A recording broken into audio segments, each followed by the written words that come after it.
बिस्मिल्लाहिर्रहमानिर्रहीम। शुरू करता हूँ अल्लाह के पाक नाम से जो बहुत बड़ा मेहरबान नहायत रहने वाला है। दोस्तों, बहनों, भाइयों, बुजुर्गों, अस्सलाम वालेकुम। सुल्तान महमूद गजनवी की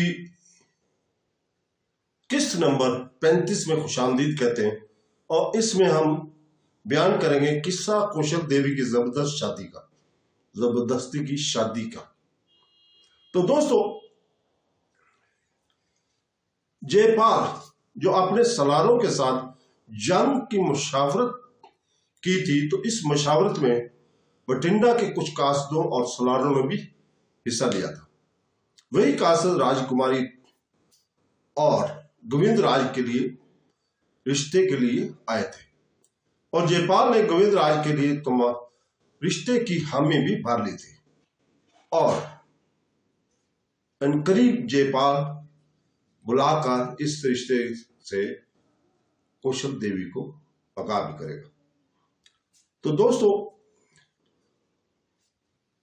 बठिंडा के जो कासद और सलारों के राजा प्रेमदेव ने भेजे थे, इनके सामने जब जयपाल ने जिक्र किया कि सुल्तान महमूद गजनवी के सलार अब्दुल्ला करातगीन के सामने जब जयपाल ने जिक्र किया, सुल्तान महमूद गजनवी के सलार अब्दुल्ला करातगीन ने 3 अफरादी मुकाबलों में 3 बेहतरीन सलारों का खात्मा कर दिया और साथ ही इस ख्वाहिश का भी इजहार किया कि इनफरादी मुकाबला ही में अब्दुल्ला करातगीन का खात्मा करने की ख्वाहिश रखता है।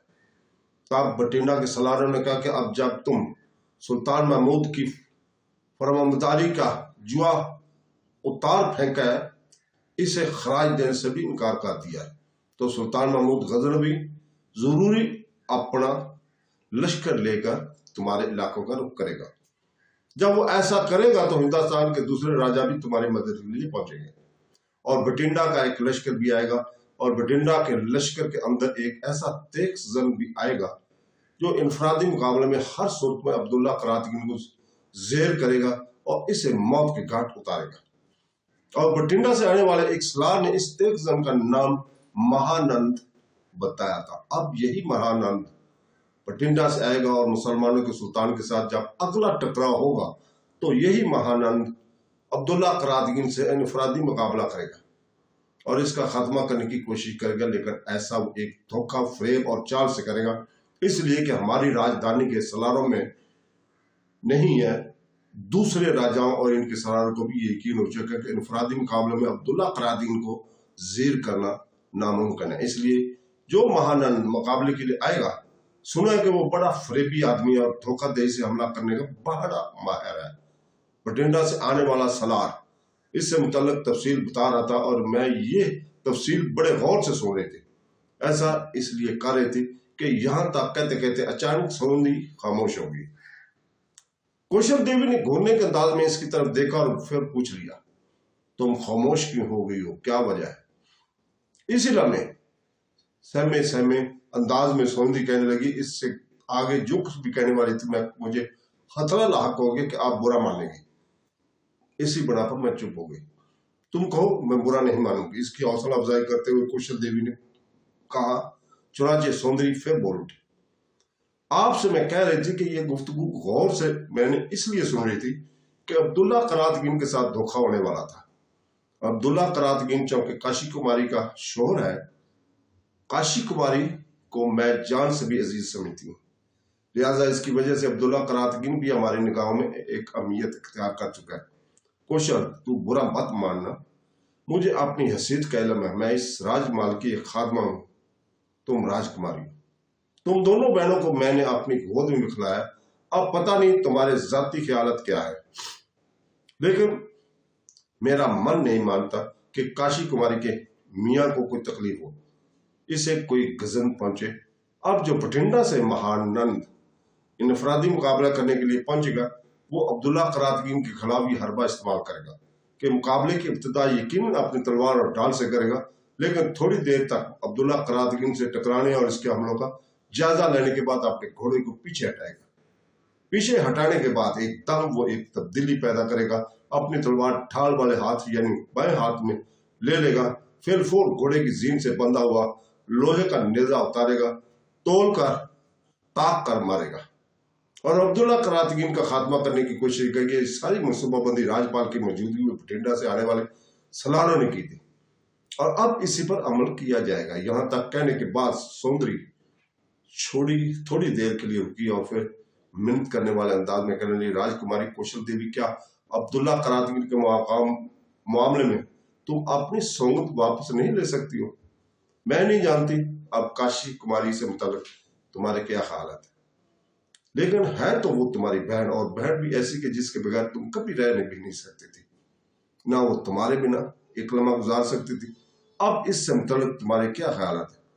मैं नहीं जानती, लेकिन मैं तुमसे ये कहती हूँ कि जब अब्दुल्ला करातगीन को धोखा से खत्म कर दिया जाएगा तो इसके मरने और इसकी जुदाई पर इसकी बीवी और तुम्हारी बहन काशी कुमारी रोएगी, आंसू बहाएगी, वलवला करेगी, बहन करेगी। क्या ये समा तुम्हारे लिए खुशी का बहस होगा या गम का? सोनंदी के इन अल्फाज पर कुछ देर तक कौशल देवी गहरी सोचे में डूबी रही, उदास, अफसरदा, मगमूम और गमगीन हो गई थी। आखिर बोझल बोझल अंदाज में इसने अपनी गर्दन सीधी किया, गहरी निगाह सौंदर्य पर डाली, फिर कहने लगी, सौंदर्य, जो कुछ तुमने कहा है इसने मेरे दिल में, मेरे जमीर में, मेरे शऊर तक हला कर रख दिया।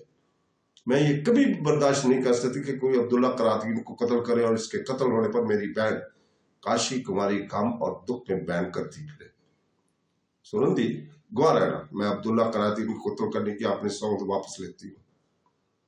सुनंदी, तुम मेरी माँ की जगह हो, मैं तुम्हें अपना राजदार बनाकर रखूंगी। अब मैं ये चाहूंगी कि अब्दुल्ला करातगीन जिंदा रहे, वो मेरी बहन का शौहर है और इसकी जिंदगी अब मुझे अजीज है।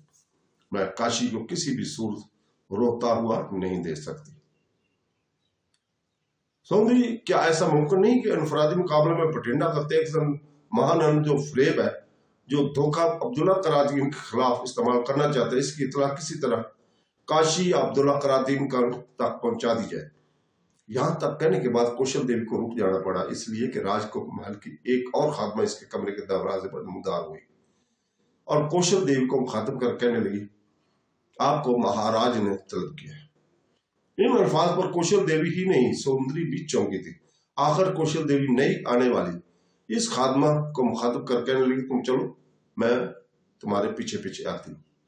इसके साथ ही वो खादमा वहां से हट गई। इसके जाने के बाद बड़ी राजदारी में सौंदर्य कौशल देवी को मुखातिब कर कहने लगी, राजकुमारी, मेरा अंदाजा कि जयपाल ने तुम्हें बठिंडा के राजा राजकुमार गोविंद राज से शादी करने के सिलसिले में बुलाया है। सॉरी,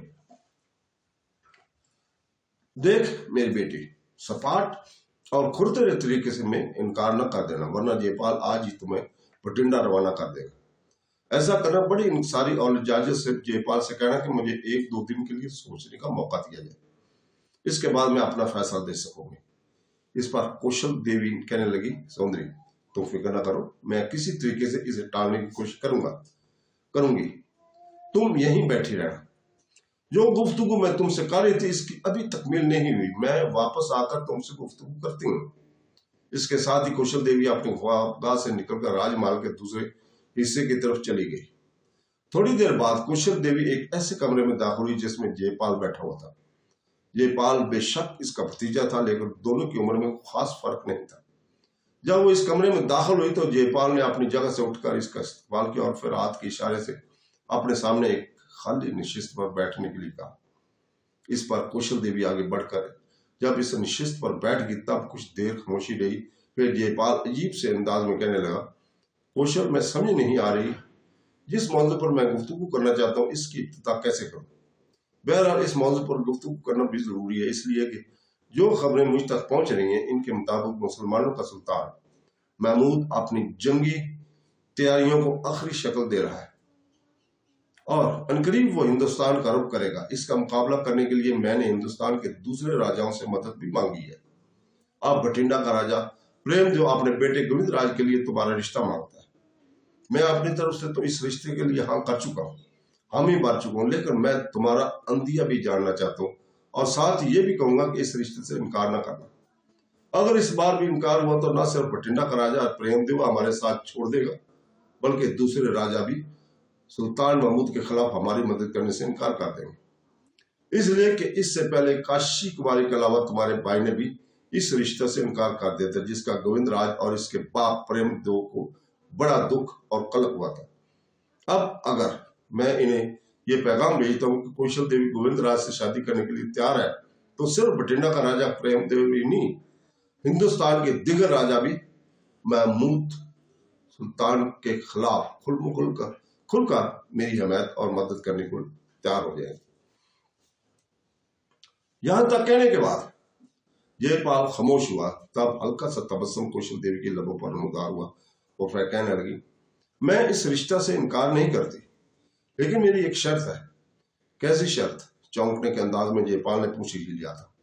जो लड़ाई हमारे सरों पर मंडला रही, जैसे कि अभी आपने कहा कि सुल्तान महमूद गजनवी अपनी तैयारी को आखिरी शक्ल दे रहा है और अनकरीब वो हिंदुस्तान का रुख करेगा, मैं चाहती हूँ कि पहले बठिंडा के अलावा दूसरे हिंदुस्तान के राजा भी मुसलमानों के सुल्तान के खिलाफ हमारी मदद को आए। अगर वो ऐसा करते हैं तो इस जंग के बाद मैं गोविंद राज से शादी कर लूंगी।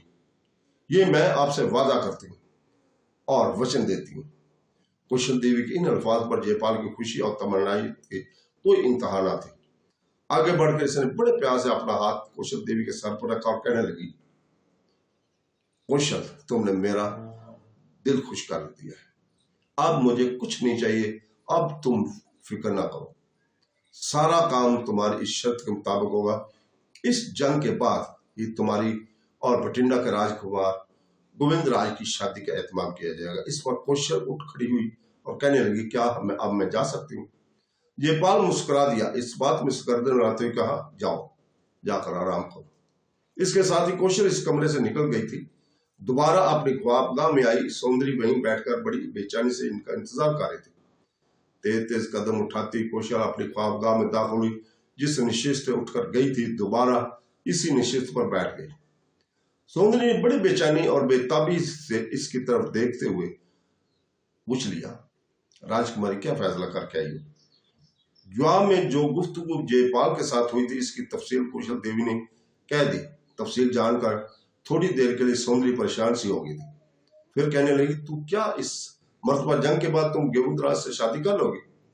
इस मौका पर एक लंबा सांस कौशल देवी ने लिया। कहने लगी, कौन उस गोविंद राज से शादी करेगा ये तो वक्त बताएगा। फिलहाल मैंने तो उस मामला को टालने की कोशिश की है। सोरंदी, इससे पहले जितनी भी जंगें हिंदुस्तान के किसी भी राजा या मेरे बाप की हुई, इसमें फतेहमंद मुसलमानों को सुल्तान महमूद ही रहा। और मैं तुम्हें बता दूं कि अब जो जंग पेश आने वाली, इसमें बासाबक कामयाबी मुसलमानों को सुल्तान को ही होगी। इस जंग के बाद हालात न जाने क्या पलटा खाते हैं, क्या रोडमा होते हैं, क्या बनेगा, ये तो बाद में पता चलेगा। लेकिन तुम अभी से नारायण के जेल में ये बात डाल देना कि इस जंग के बाद हमारी हिफाजत का सामान करे। अगर वो मुझे अपनी बहन समझता तो फिर मुझे इस मुसीबत से जरूर बचाएगा। इसलिए कि कौशल देवी को रुक जाना पड़ा, इसलिए कि सौंदर्य इसके बाद काटते हुए कह रही थी, इस सिलसिले में राजकुमारी तुम्हें परेशान और फिक्रमंद होने की जरूरत ही नहीं।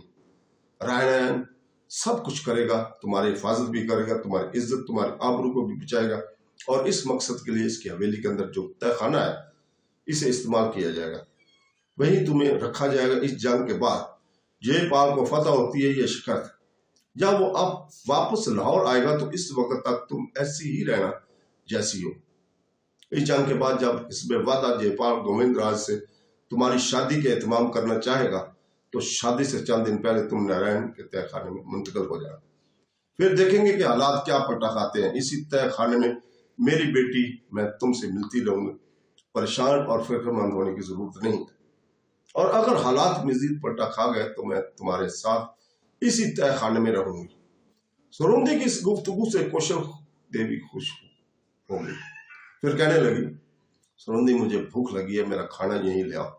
इस पर सोरंदी फौरन उठ गया और कौशल देवी की ख्वाबगाह से निकल गई। तो दोस्तों, इसके साथ ही आज हम इजाजत चाहते हैं कल तक के लिए।